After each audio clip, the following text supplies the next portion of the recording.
Les commémorations autour du centenaire de la disparition du tragédien Mounet Sully se poursuivent aujourd'hui comme demain, du reste, à Bergerac, dans le cadre des Journées européennes du patrimoine.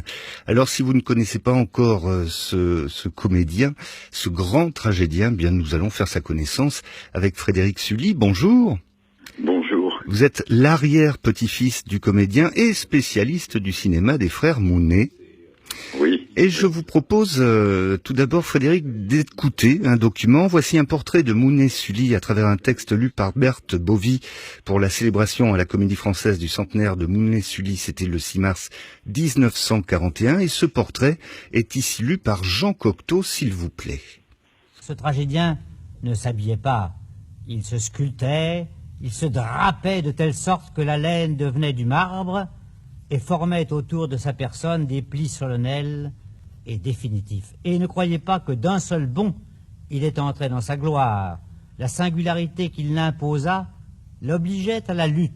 La presse l'attaquait, il dérangeait des habitudes, il soulevait des problèmes, il changeait les règles du jeu. Bref, c'était un sacré personnage, Frédéric Sully.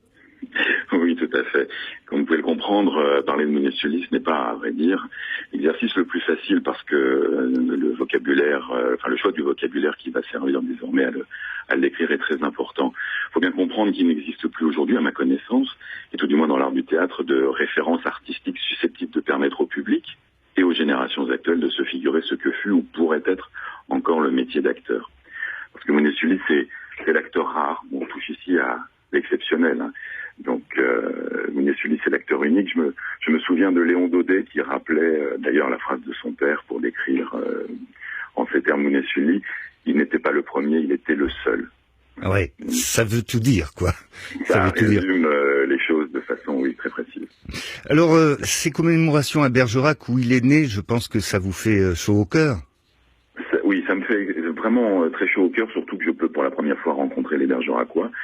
C'est un travail maintenant d'une vingtaine d'années et je pense être fidèle au souhait que voulait Mounet Sully de pouvoir montrer l'attachement qu'il avait pour sa ville et comme me le demandait ma grand-mère Jeanne Sully, qui fut elle aussi sociétaire de la Comédie Française des filles de Mounet Sully, de ne pas avoir oublié Bergerac. Et c'est une belle exposition qui lui est consacrée jusqu'à demain. C'est une très très belle exposition.